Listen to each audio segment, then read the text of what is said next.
श्री गुरुचरण कमलेभ्यो नमो नमः।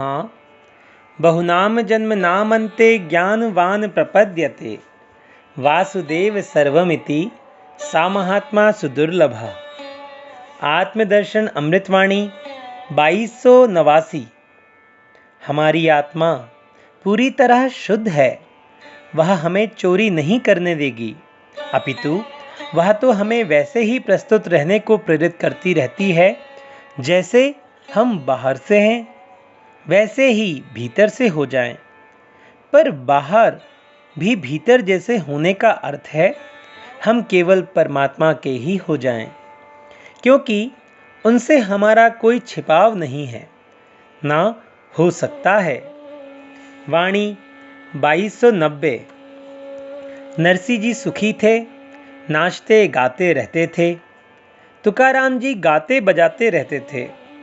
चैतन्य महाप्रभु, नित्यानंद प्रभु, ये सब भगवान की भक्ति में ऐसे मस्त रहते थे कि उन्हें अपनी सुधि भी नहीं रहती कि मैं कहाँ हूँ, क्या हूँ। ऐसा ही होना चाहिए, वरना तो बनावटी बात दुनिया में बहुत चल रही है, पर वहाँ तो बनावटी का प्रश्न ही नहीं, और तब चलने की बात ही क्या है।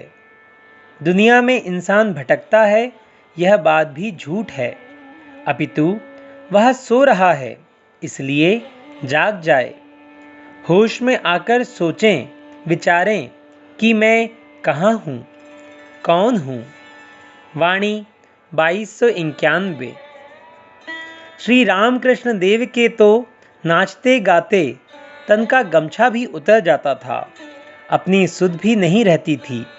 हाँ, जब तक अपनी सुधि है तब तक परमात्मा की सुधि कैसे हो सकती है। परमात्मा तो एक हैं, वे तो सदा उन्हीं के हुए हैं जो उनका हो गया। पर जो अभी अपना ही है वह परमात्मा का कैसे होगा, कैसे हुआ। उसे तो अभी अपना तन ही दिख रहा है। वाणी 2292। अपनी हर बात दुनिया को भले ही ना मालूम हो पाए, पर परमात्मा से इसका छिपाव ना हो, इतना सदा ध्यान रहे। जब माता कहीं बाहर होती है तब भी अपने अबोध शिशु का उसे ख्याल होता है, क्योंकि उसकी ममता ध्यान तो केवल उसी तक है, क्योंकि वह शिशु अपने हाथों से अपनी देखरेख नहीं कर सकता। वह तो केवल अपनी माँ के आश्रित है, पर हम तो अपने ही आश्रित हैं, तब माता हमारी सुधि कैसे ले। वाणी 2293। शिशु के 9-10 वर्ष का होने तक माँ को बड़ी सुधि रहती है, पर जहाँ वह अपने ही हाथों खाना पीना, नहाना धोना, आना जाना करने लगता है, वहाँ माँ भी कुछ निश्चिंत होने लगती है। बस अब वह जानकार हो गया है। इसी तरह हम भी कुछ जानकार हो गए, बन गए, तो भगवान हमारी ओर से कुछ उदासीन हो गए हैं।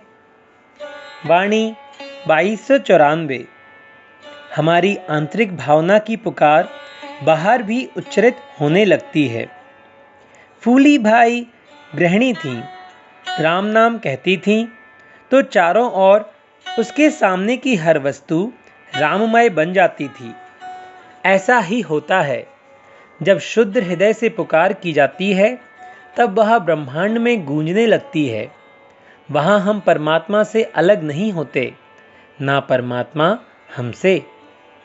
वाणी 2295। परमात्मा कठिन नहीं है, परंतु हम ही उन्हें कठिन बनाए हुए हैं। वे तो बहुत सरल और उदार हैं, पर हम स्वतः ही कठिन और स्वार्थी हैं।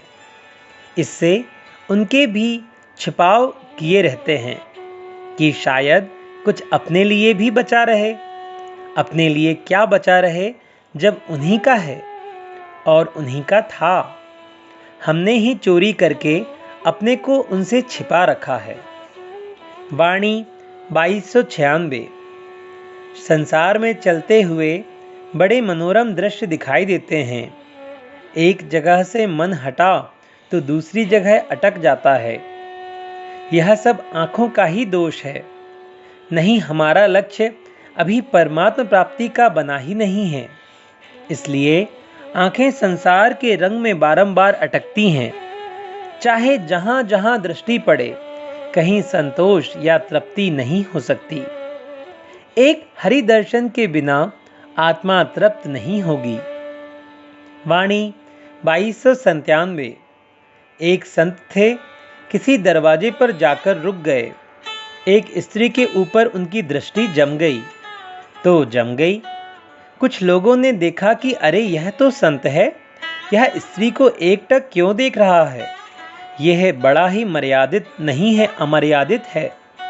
तब किसी ने उनसे पूछा तो उन्होंने बताया, मैं परमात्मा की लीला में मग्न हो गया था, इसलिए मुझे संसार का होश ही नहीं रहा। वाणी 2298। बड़े बड़े नाटक होते हैं जिनमें मन लुभा जाता है। देखो, सारे दर्शकों की आंखों में आंसू बह रहे हैं। वाह वाह, क्या बात है। झूठी तस्वीरों को देखकर रोए चले जा रहे हैं। पर जहां परमात्मा की सच्ची लीला हो रही है, वहां सब दृष्टिहीन हो रहे हैं। उनके लिए आंसू की एक बूंद भी नहीं गिर रही है। वाणी 2299। हम तो मौज से सिनेमा, टीवी, मैच, नाटक, वासना से संबंधित क्रियाकलाप, दृश्य देखे जा रहे हैं और दुनिया एक एक टुकड़े के लिए मोहताज बनी हुई है। क्या यही मानवता है? नहीं, ये नेत्र केवल भगवान की करुणा की झांकी के दर्शन के लिए ही हैं। अन्य सब बातों से इनका प्रयोजन ना हो तो अच्छा है। संसार में सबसे बड़ी पूंजी का संग्रह तो इन्हीं नेत्रों द्वारा हो सकता है। जन्म जन्म की बिगड़ी सुधर सकती है। सब कुछ मिल सकता है इन्हीं नेत्रों से। नेत्रों से ही शुभ कार्यों, पुण्यों का श्री गणेश होता है और नेत्रों से ही सारे पापों का श्री गणेश होता है। वाणी 2300। एक व्यक्ति राह से गुजर रहा था। उसने देखा कि एक सेठ कुछ लोगों को चाय भोजन करवा रहा था। कितने असहाय लोग करुणा से भरे हुए प्रसाद की बांट में थे। उस व्यक्ति के मन पर ऐसा असर हुआ कि दूसरे ही दिन उसने भी ऐसा ही करना शुरू कर दिया। उसकी आत्मा तृप्त होने लगी। वह लोगों से कहता कि अभी तक मैं अकेले ही अपने सारे धन का उपयोग करता था, पर आज से मुझे असली रहस्य की जानकारी मिल गई। मैं खुद भूखा रह जाऊं, पर अब यह काम नहीं छोड़ूंगा। ठीक भी है, जो खुशी दूसरों की आत्मा की तृप्त करने में है, वह अपने ही खाने पहनने में नहीं। श्री गुरु चरण कमलेभ्यो नमो नमः। सभी को दंडवत प्रणाम।